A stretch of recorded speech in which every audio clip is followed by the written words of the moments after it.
Hello বন্ধুরা, দ্বিতীয় পর্ব নিয়ে চলে এসেছি। মহাপীঠ তারাপীঠ বড় মার কাছে পুজো দেবে বলে অনেকক্ষণ থেকে লাইনে দাঁড়িয়ে আছি। আস্তে আস্তে লাইন এগুচ্ছে, অনেকক্ষণ থেকে লাইনে দাঁড়িয়ে আস্তে আস্তে লাইন এগুচ্ছে সামনের দিকে। এইখানে মায়ের ভোগ প্রসাদ রন্ধন হচ্ছে। তো লাইনে ভিড় দেখেছো বন্ধুরা, বিশাল ভিড়। তোমরা কে কে তারাপীঠ গেছো বন্ধুরা? মায়ের চিত্রপটগুলো এত সুন্দরভাবে তৈরি করেছে, দেখে মনে হচ্ছে মা যেন এখানেই বিরাজ করছে। লাইনে কখনো টানছে, কখনো ছাড়ছে, কখনো আটকে দিচ্ছে। এর মধ্যে আমরা একটু ভিডিও করলাম। এটাই কি সেই পুকুর যেইখানে কাটা মাছ ফেললে জ্যান্ত মাছ হয়ে গেছিল? আমার ঠিক জানা নেই বন্ধুরা, তোমরা যদি অবশ্যই কেউ জেনে থাকো অবশ্যই বলো। এত সুন্দর কারুকার্য, খুব সুন্দর দেখতে লাগছে। এটা হচ্ছে দশমহাবিদ্যার প্রত্যেকটা দেয়ালে এরকম খোদাই করা আছে।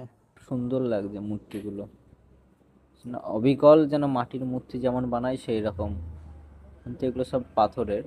খুব সুন্দর, সব বিবরণ দেওয়া আছে দশমহাবিদ্যার। ভিডিওটা তোমাদের কেমন লাগছে বন্ধুরা, লাইক এবং কমেন্টে জানিও। তো আমার তারাপীঠে যাওয়া মনে হচ্ছে আমার জীবনের স্বার্থ পূরণ হয়েছে।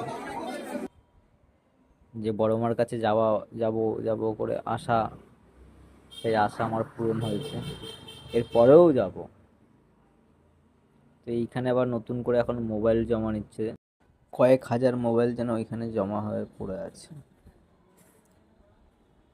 মোবাইল দিচ্ছি আর বুকের মধ্যে একটা ভয় ভয় লাগছে, মোবাইল কিছু হবে না তো, কিছু হবে না তো। তারপর দেখলাম না, কোনো কিছু প্রবলেম নেই, একটা টিকিট দিয়ে দিল। বড় মার কাছে পুজো দিয়ে এসে ধূপকাঠি প্রদীপ এইখানে জ্বালাতে হচ্ছে, জ্বালালাম। এইখানে একটু ভিডিও করলাম। বন্ধুরা তোমরা কমেন্টে লিখে দিও জয় মা তারা, জয় গুরু বামদেব। এই ভাইটা বামদেব বাবার খড়ম মাথায় ঠেকিয়ে নিচ্ছে, আমিও ঠেকিয়েছি। খুব সুন্দর লাগলো। এটা হচ্ছে নারায়ণ শিলা। তোমরা কে কে যাবে তারাপীঠ, কে কে গেছো অবশ্যই জানিও কমেন্টে। সবাই একসঙ্গে জয় জয় তারা। এই হচ্ছে মায়ের মন্দির। এটা একটা ওই মন্দিরেই ছোট্ট বড় বড় মার মন্দির মূর্তি স্থাপনা করা, পুজো করা হয়।